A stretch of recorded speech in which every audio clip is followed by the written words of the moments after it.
सती मैया शिव जी पर आश्रित हो गई थी, पर मन भटक गया था।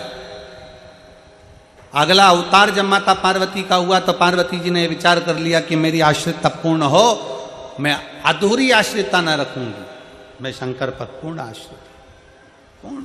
अजब।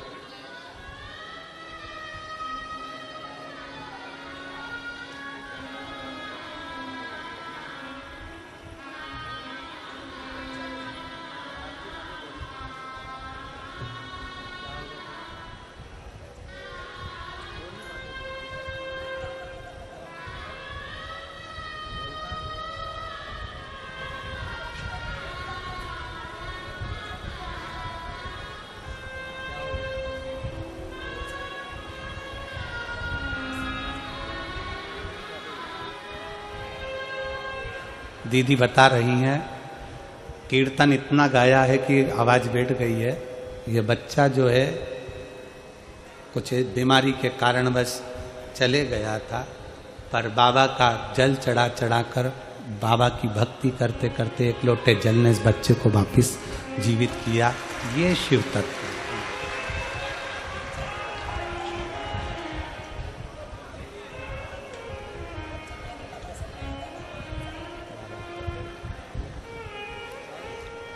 शिव के प्रति आपका विश्वास दृढ़, शिव के प्रति आपका भरोसा दृढ़। पार्वती जी ने अपने भरोसे को प्रबल किया है। केवल देवता या देवी ही भरोसे को प्रबल नहीं करते, असुर ने भी अपना भरोसा प्रबल करा है। तारकासुर ब्रह्मा जी से वर मांगे थे कि मुझे वर दीजिए कि मेरे प्राण छूटें तो शंकर जी के पुत्र के द्वारा आप छूटे। शंकर जी के पुत्र,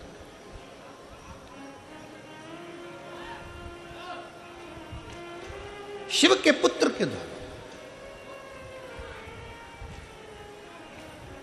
क्यों मांगा? तारकासुर एक ऐसा असुर था जो भगवान शंकर की भक्ति बहुत करता था, किसी देवता को नहीं मानता था, केवल शंकर को मानता था तारकासुर। और इसे केवल एक तारकासुर ही नहीं है, रावण को भी देख लो तो शंकर की भक्ति करता था। इनको भी जाने दो। 3 पात्र हैं महाभारत के, आप लोगों ने गीता सुनी है, कथा सुनी। 3 पात्र।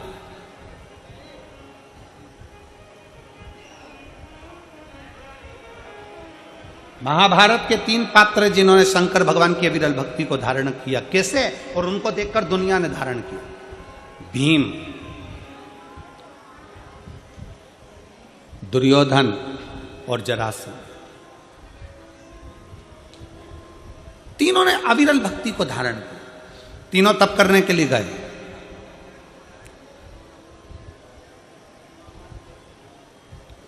भगवान शंकर की ऐसी भक्ति में डूबे तीनों। तब करते करते करते करते कई वर्ष निकल गए, कई वर्ष।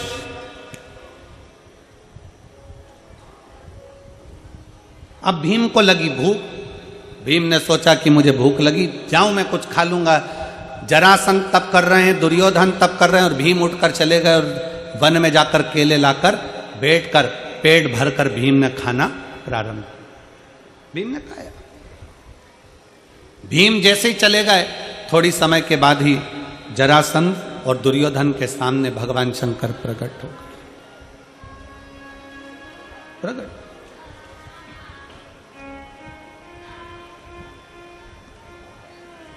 अजब। जरासंध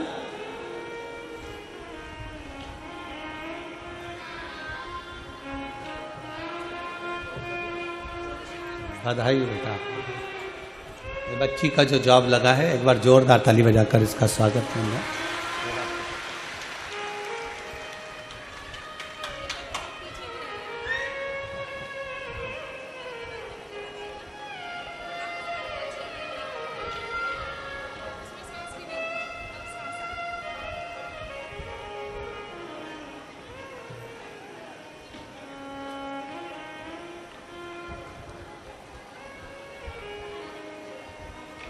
जरासंध और दुर्योधन के सामने भगवान शंकर प्रसन्न होकर प्रकट हो गए।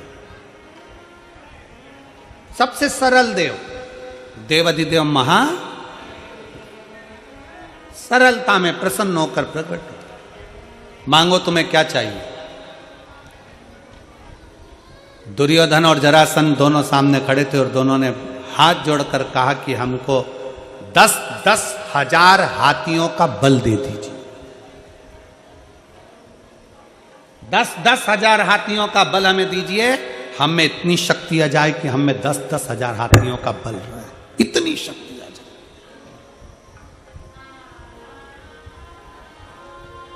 ठीक है, भगवान शंकर ने तथास्तु कह दिया, 10-10 हजार हाथियों का बल दे दिया। दोनों जा रहे थे, भीम को देखकर दोनों हंसकर बोले, इस खवड्डे को देखो, खाने के चक्कर में इसको वर भी नहीं मिला।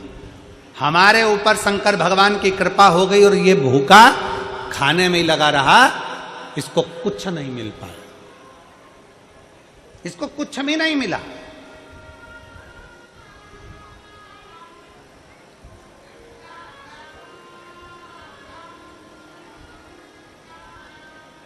ये तो ऐसे ही रह गया। भीम के ऊपर हंसने लगे, ताना कसने लगे, खवड्डा करने लगे, खाने के चक्कर में भगवान की भक्ति छोड़ दी, ये कर दिया वो कर दिया। भीम चुप थे। अब भीम ने सोचा कि अब मैं भी भगवान का तप करूंगा, पर शंकर भगवान का तप नहीं करूंगा। भीम ने सोचा अब मैं पार्वती जी का तप करूंगा। अब भीम क्या जाने कि शंकर और पार्वती में भेद ही नहीं है। शिव की शक्ति है पार्वती, दोनों एक है। अर्धनारेश्वर रूप का दर्शन भगवान शंकर ने जब ब्रह्मा जी को दिया तो अपने आधे रूप में शंकर ने अपना दर्शन दिया और आधे रूप में पार्वती का दर्शन दिया। दुनिया के लोग अगर कह दे कि शंकर अलग है पार्वती अलग है, ये भेद करने वाले। अगर तुम माँ वैष्णो देवी को मान रहे हो, अगर आप माँ दुर्गा जी को मान रहे हो, आप माँ काली जी को मान रहे हो, आप माँ जगत जननी को मान रहे हो, आप माँ तारा माता को मान रहे हो, आप माँ मनसा माता को मान रहे हो, आप दुर्गा जी को मान रहे हो, आप ज्वाला जी को मान रहे हो, आप देवी जी की आराधना कर रहे हो, तो ये मान कर चलना कि आप केवल देवी की आराधना नहीं कर रहे हो, शंकर की भी आराधना कर रहे हो, आप शिव की भी आराधना कर रहे हो। और यदि आप शंकर जी की आराधना कर रहे हो, शंकर जी पे एक लोटा जल चढ़ा रहे हो, शंकर जी पे बेलपत्र चढ़ा रहे हो, शंकर जी पे दूध चढ़ा रहे हो, तो ये मानकर चलना आप केवल शंकर की आराधना नहीं कर रहे, साथ में पार्वती की भी आराधना कर रहे हो। आप ये मानकर चलिए। जितने लोग देवी जी की स्थापना करते हैं, देवी जी की जोत जलाते हैं, देवी जी का चौकी लगाते हैं, माता रानी की चौक लगाते हैं, माता रानी की जोत जलाते हैं, माता रानी की आराधना करते हैं, माता रानी का जागरण करते हैं, माता रानी का भजन करते हैं, वो जान लेना कि केवल तुम माता की आराधना नहीं कर रहे हो, वो माता की आराधना के साथ में शंकर की आराधना अपने आप हो रही है, अपने आप।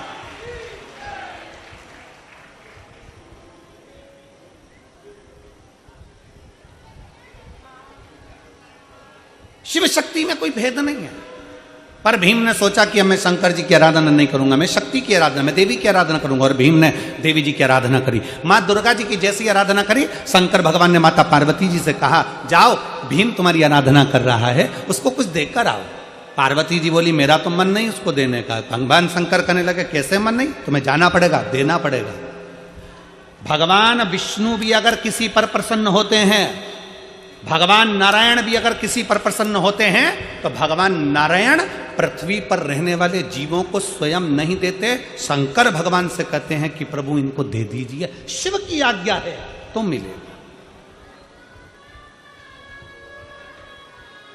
पृथ्वी पर रहने पर, पृथ्वी पर जन्म लेने के बाद, अगर आप पृथ्वी पर रह रहे हो, मृत्यु सागर में रह रहे हो, मृत्यु लोक में रह रहे हो, इस संसार में रह रहे हो, पृथ्वी पर अगर आपका जन्म हुआ है और पृथ्वी पर अगर आप रह रहे हो, पृथ्वी पर अगर आप जन्म लिए हो और पृथ्वी पर रहने के बाद आप चाहे चतुर्थी का पूजन कर लो, पंचमी का पूजन कर लो, छठ का पूजन कर लो, सप्तमी का पूजन कर लो, अष्टमी का पूजन कर लो, दसवीं का पूजन कर लो, एकादशी कर लो, चाहे प्रदोष कर लो, चाहे तुम्हारी मर्जी पड़े मंगलवार करो, बुधवार करो, गुरुवार करो, तुम्हारी मर्जी पड़े देवी का व्रत कर लो, तुम्हारी मर्जी पड़े शनि महाराज का व्रत कर लो, 33 कोटि देवता, पृथ्वी पर अगर किसी भी देवता का व्रत करोगे, किसी भी देवी का व्रत करोगे, चाहे तुम एकादशी करो, चाहे प्रदोष करो, चाहे दशमी करो, चाहे नवमी करो, कुछ भी करो, सारे व्रत का फल तुम्हें कोई भी देवता देगा तो शंकर भगवान की आज्ञा से ही देगा, शिव के बिना दे ही नहीं सकता। सारे व्रतों का फल शिव के बिना मिल ही नहीं सकता। शंकर बोलेंगे कि दे दो तो दे दो, शिव कहेंगे कि प्रदान करना, क्योंकि शंकर मृत्यु लोक के देवाधिदेव महादेव हैं।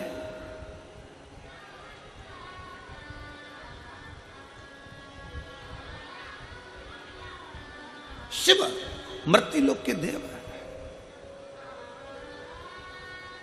तुम्हारी करी गई एकादशी का हिसाब जाने पर कौन देता है? स्वयं देवाधिदेव महादेव, स्वयं शिव। तुम्हारे करे गए जितने व्रत हैं, चाहे दुनिया के कोई भी व्रत कर लो, नवरात्रि के 9 दिन के व्रत कर लो, चतुर्थी के 4, तुम्हारे 12 महीने के व्रत कर लो, चाहे तुम्हारी जिंदगी में जो व्रत करना कर लो, चाहे तुम शुक्ल पक्ष की जितनी छठे उसके व्रत कर लो, जितने व्रत का फल मिलेगा वो सब शंकर से ही मिलेगा। जाओ पार्वती, भीम को देखकर आओ। पार्वती जी भीम के सामने प्रकट हो गई। भीम, मांग तुझे क्या चाहिए? मांगो, क्या दो, क्या दिया जाए? भीम ने कहा, मां मैं मांगूंगा नहीं, तू जानती है, बस दे दे। बड़ा दुखी हूं मैं, मांगूंगा नहीं। भीम जैसी समझदारी तुम भी रखना। भगवान के मंदिर में जाकर परमात्मा से केवल थोड़ी बहुत धन दौलत मत मांगना, भगवान से कहना रावण जैसी चतुरता रखना कि बोले बाबा तुम्हें मेरे कैलाश से मेरे लंका चलना पड़ेगा। शंकर जी मन में सोचे अगर मैं लंका में चले गया तो जिंदगी भर इसकी लंका में ना तो आग लग सकती है, ना खजाना कम हो सकता है।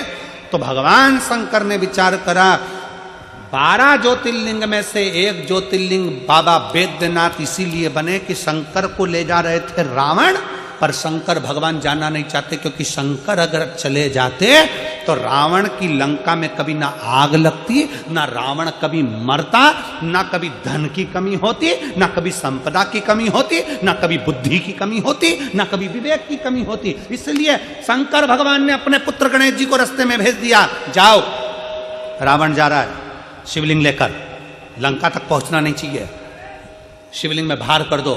संध्या करने के लिए रुक गया रावण, शिवलिंग दे दिया गणेश जी के हाथ में। गणेश जी ग्वाले का रूप रखकर जमीन पर रख दिए, रावण से उठा नहीं, बाबा बैद्यनाथ वहां प्रकट हो गए। बाबा बैद्यनाथ वहां प्रकट हो गए।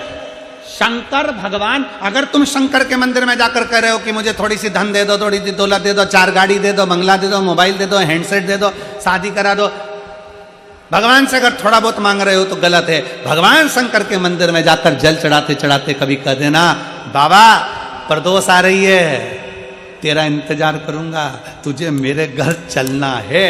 और बाबा को एक बेलपत्री चला के और प्रदोष के दिन बाबा से कह के, ये बेलपत्री नहीं, मैं तुझे लेकर जा रहा हूं और मेरा भरोसा कहता है कि मेरा कल्याण तू करेगा। तू है मेरा अपना, मेरे शंकर, मेरे ओघड़दानी, मेरे शिव, मेरे त्रिकालदर्शी, मेरे कैलाशी, मेरे अविनाशी शंकर। हम में इतना बल नहीं कि हम कोई शिवलिंग तेरे मंदिर से उठा कर ले जाएं, हम कैलाश पे से शंकर का शिवलिंग लेकर आ जाएं।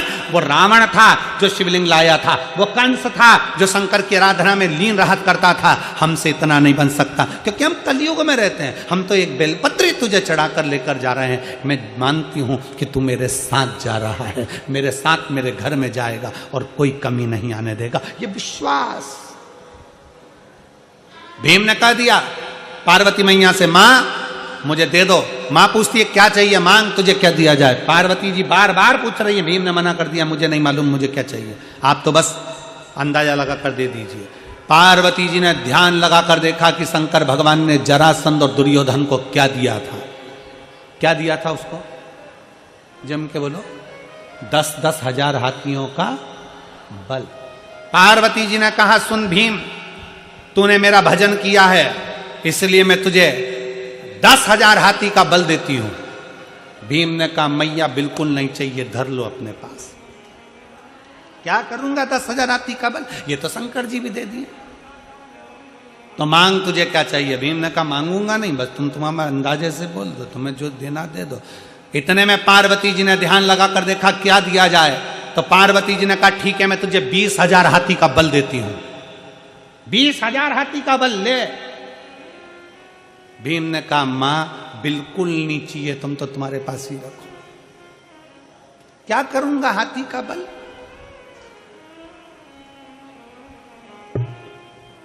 दो चीजें हैं, बहुत ध्यान से सुनना। भगवान तुमसे खड़े होकर कह रहे हैं बेटा मैं तुझे 22 करोड़ रुपए दे रहा हूं। कितने रुपए? 22 करोड़ रुपए। और दूसरा भगवान कह रहे हैं कि बेटा 3 दिन बाद तू बीमार पड़ जाएगा और तुझे ऐसी बीमारी हो जाएगी कि तू तड़फेगा और मर जाएगा। अब बता दोनों में से क्या चाहिए। बीमारी ठीक करना है कि 22 करोड़ चाहिए? जम के बोलो जरा। बीमारी ठीक करना है ना। प्रथम सुख निरोगी काया। करोड़ों का धन घर में हो और तुम वेंटिलेटर पर पड़े हो। करोड़ों का धन घर में हो, तुम आईसीयू में पड़े हो। करोड़ों का धन घर में हो, बहुत अच्छी नौकरी में हो, बहुत तुम्हारी पोजीशन है, सारी दुनिया तुमको जानती है, तुम बहुत बड़े अधिकारी हो सकते हो, मंत्री हो सकते हो, नेता हो सकते हो, और मालूम पड़े तुम्हारे पास में बहुत सारा वैभव है, और वैभव होने के बाद भी अगर शरीर में कष्ट है तो वो वैभव शून्य के बराबर है। शून्य के बराबर। क्या करोगे? क्या करूंगा? भीम ने कहा मुझे 20,000 हाथी का बल नहीं चाहिए। तो पार्वती जी ने पूछा फिर क्या चाहिए? भीम कहते मांगूंगा नहीं, मांगूंगा नहीं। तो पार्वती जी ने ध्यान लगाकर सरस्वती को बुलाया। सरस्वती भीम के दिल में जाकर हृदय में विचार कर कर देखिए कि इसको चाहिए क्या। सरस्वती जी ने पार्वती जी से कह दिया भीम को जो चाहिए केवल जो उसके ऊपर हंस कर गए थे, एक बार भीम उनको पछाड़ना चाहता है। भीम पछाड़ना चाहता है। क्या चाहिए? पार्वती जी ने प्रसन्न होकर कह दिया भीम जा, मैं तुझे वर देती हूं, दुर्योधन भी तुझसे मरेगा और जरासंध भी तुझसे मरेगा। जा, तेरे से मरेगा। हमें भी बाबा से यही कहना है, बाबा दुनिया हम पर हंसती है, ताने कसती है, आड़ा टेढ़ा बोलती है, बहुत गालियां देती है, हमारे पास कुछ नहीं ना तो हमारी इज्जत भी नहीं करते हैं। बाबा बस इतनी कृपा कर देना कि ऐसा वैभव दे देना, ऐसी कृपा कर देना कि जो मेरे ऊपर हंसे हैं एक बार उनका भी मुख बंद कर सकूं। ये प्रेरणा तेरे से मिले मुझे। इतना वैभव देना, इतना इतना ज्ञान देना, इतनी विद्वत्ता देना कि दुनिया जो मेरे पर हंसी है, ताना कसी है। अब शब्द कहा, सारे रिश्तेदारों को पूछा गया, सबको सम्मान दिया गया, सबको आदर करा गया, सबका सत्कार किया गया, पर मुझे धक्का दे दिया गया। मेरा आदर नहीं, सम्मान नहीं, सत्कार नहीं, मुझे पूछा नहीं गया। बाबा इतनी कृपा करना कि मुझे भी ऐसा वैभव देना, मुझे भी ऐसा वैभव, मुझे भी ऐसा वैभव। भीम मैं तुझे वर देती हूं कि जरासंध भी तेरे हाथ से मरेगा, दुर्योधन भी तेरे हाथ से मरेगा। इतने बड़े बड़े योद्धा थे, अर्जुन जैसे योद्धा थे तो भी दुर्योधन को नहीं मार सके। इतने बड़े बड़े योद्धा थे पर जरासंध को कोई ना मार सका। मरे तो भीम के हाथ से मरे, क्योंकि वर ही यही था, वर ही यही था। मांगो क्या शंकर भगवान से? मांगो क्या? भगवान से केवल कहना बाबा हमको तेरा साथ चाहिए।